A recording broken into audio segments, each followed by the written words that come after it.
हे अर्जुन, आज मैं तुम्हें एक ऐसी कहानी सुनाऊंगा जिससे तुम्हें यह समझ में आ जाएगा कि हमें अपनी इच्छाओं पर नियंत्रण रखना चाहिए।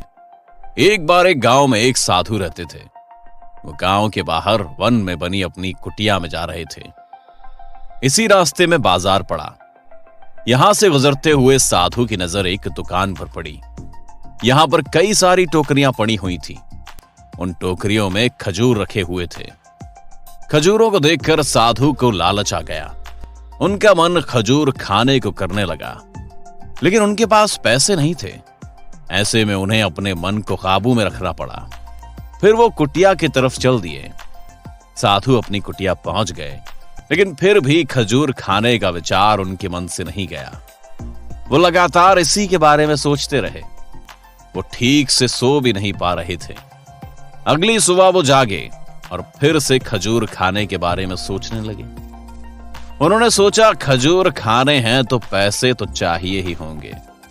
ऐसे में साधु ने सूखी लकड़ियां बेचकर खजूर खरीदने का मन बनाया। कई लकड़ियों का गट्ठर इकट्ठा करने के बाद वो उन्हें अपने कंधे पर लाद कर बाजार की तरफ चल दिए। वो लकड़ियों को बेचने जा रहे थे। लकड़ियों का गट्ठर काफी भारी था। उनके लिए इन्हें लाद कर ले जाना आसान नहीं था, लेकिन फिर भी साधु चलते गए। कुछ देर चलने के बाद उनके कंधे में दर्द होने लगा। ऐसे में वो कुछ दूर चलने के बाद आराम करने के लिए रुक गए। आराम करने के बाद वो फिर चल दिए।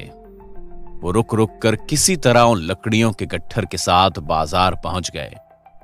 वहां उन्होंने कई सारी लकड़ियां बेच दी। अब इतने पैसे तो इकट्ठे हो गए थे कि खजूर खरीद सके। पैसे लेकर वो खजूर की दुकान में पहुंचे। सारे पैसे देकर उन्होंने खजूर खरीद लिए। खजूर लेकर वो अपनी कुटिया की तरफ चल दिए।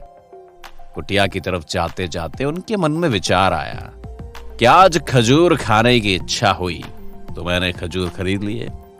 कल किसी और चीज की इच्छा होगी, कभी नए कपड़े और कभी नया घर आदि। उन्होंने सोचा कि वो तो साधु व्यक्ति हैं। इस तरह की इच्छाओं के तले वो कब तक जिएंगे? वो कब तक इच्छाओं के दास बनकर रहेंगे? जैसे ही उन्होंने ये सोचा, उन्होंने खजूर त्यागने का फैसला किया।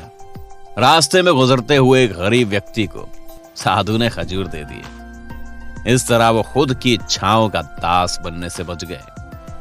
यत तो ह्यापि कौन्तेय पुरुषस्य विपश्चितः इंद्रियाणि प्रमाथीनि हरन्ति प्रसभं मनः। हे कुंती नंदन, यत्न करते हुए विद्वान मनुष्य की भी प्रथमशील इंद्रियां उसके मन को बलपूर्वक हर लेती हैं।